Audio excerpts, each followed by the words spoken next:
नाज़रीन को बताएं कि साबिक खातून अव्वल बुशरा बीबी साबिक वज़ीर आज़म को कैसे कंट्रोल करती थी। उनकी मुबैना डायरी के औराक सामने आ गए हैं। बुशरा बीबी की इस मुबैना डायरी में वो साबिक वज़ीर आज़म को सियासी फैसलों पर डिक्टेशन देती नजर आ रही हैं। इस बारे में मजीद बात करेंगे। डॉन न्यूज़ इस्लामाबाद के ब्यूरो चीफ इस्लामाबाद इफ्तिखार शराजी हमारे साथ मौजूद हैं। जी शराजी साहब, क्या मंजरनामा सामने आ रहा है? साबिक वज़ीर आज़म की जो अहलिया बुशरा बीबी हैं, उनकी किस हद तक कंट्रोल उन्होंने किया था और बुशरा बीबी इनके सियासी फैसलों पर किस हद तक असरअंदाज होती रही हैं?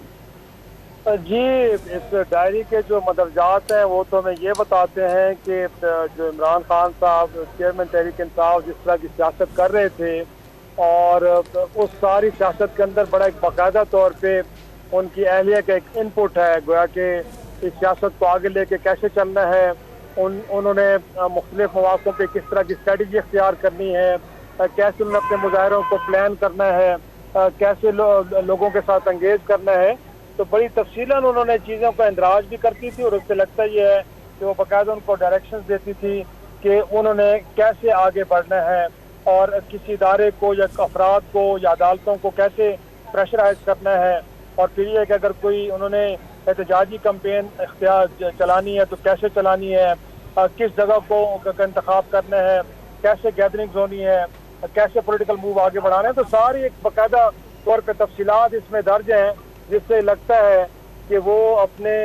जो शौहर हैं तहरीक इंसाफ के जो चेयरमैन हैं उनको बाकायदा तौर पे डिक्टेट करा रही थी कि उनकी सियासत का तरीक़ाकार तर्ज अमल कैसे होगा और उन्होंने अपने सियासी फ़ायदे कैसे हासिल करने हैं। जी इफ्तिखार साहब, ये जो मुंदरजात हैं इसके हवाले से तो आपने बता दिया कि किस तरह से किस इदारे को कंट्रोल करना है, ये वाज़ेह तौर पर उनकी जानिब से बताया गया, इस डायरी में तहरीर भी किया गया है। अब ये जब चूंकि ये तमाम तर चीज़ें सामने आ चुकी हैं, पॉलिटिकल डिस्टर्बेंस क्रिएट करनी हो या मफाद आमा के खिलाफ काम करना हो, तो मेरे ख्याल में इसके एक बहरहाल पॉलिटिकल इम्पैक्ट तो है। जाहिर सी बात है जब उनके खिलाफ कोई मामला अदालतों में जाएंगे तो इस तरह के जो अनकॉन्स्टिट्यूशनल कोई इकदाम हैं जो उन्होंने बेशक अपनी अहलिया के कहने पे लिए, तो मेरे ख्याल में उसका एक इम्पैक्ट तो होगा उनकी सियासत के ऊपर भी। और साथ में यह है कि उनके हवाले से जो केसेस चल रहे हैं और जिस तरह हमने 9 मई के बाद की सूरत हाल देखी तो यकीनी तौर पर यह बात बड़ी परेशान कुन हो सकती है उनके लिए। अच्छा शराजी साहब, इस तरह से तो सियासी मामलात में उनकी इन्वॉल्वमेंट साबित भी हो गई है जिस तरह से आपने बताया है, इस हवाले से क्या कहेंगे आप? जी बिल्कुल, अगरचे मुशावरत की हद तक तो उनका किरदार जो है उस पर किसी को एतराज़ नहीं होना चाहिए, लेकिन जिस तरह उन्होंने कुछ मशवरे दिए हैं जिसमें मैं समझता हूँ कि इदारों को ब्लेम करना या दबाव में लाना या एक इंतशार की कैफियत पैदा करना, ये जाहिर सी बात है आईन पाकिस्तान के कवानीन के खिलाफ एक तस्वर होता है। तो मुशावरत की हद तक तो उन पर कोई एतराज़ नहीं हो सकता, लेकिन अगर उन्होंने ऐसे मशवरे दिए जिससे इदारों को दबाव में लाया गया या मफाद आमा के खिलाफ काम किया गया, ये नशार की फिजा पैदा की गई,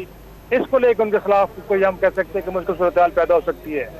इस डायरी में अहम तरीन इंकशाफात हुए हैं जिसमें बुशरा बीबी की जानिब से वाज़ेह अहकामात दिए गए हैं कि कैसी फ़ज़ाएल बनाई जाए और कितना प्रेशर इदारों पर डाला जाए। इसी पर गुफ्तगू कर रहे थे ब्यूरो चीफ इस्लामाबाद इफ्तिखार शराजी साहब, बहुत शुक्रिया आपका।